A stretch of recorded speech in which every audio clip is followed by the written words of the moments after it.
Hello everyone. In today's video, I'm going to show you how to add GCash as a payment method on TikTok. You will need a verified GCash account with a balance. It will need the updated TikTok app installed on your device.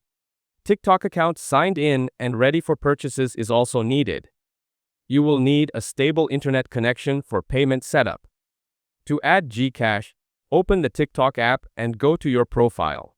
Tap the three lines and select Settings and Privacy Balance. Now, select Recharge or Add Payment Method, then choose GCash. Log in with your GCash account and confirm the authorization.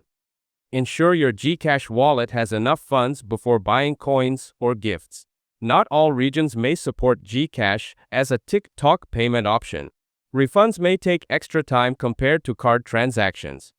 Secure both TikTok and GCash with strong passwords and PIN protection. That's it. Thanks for watching. Don't forget to like and subscribe for more videos.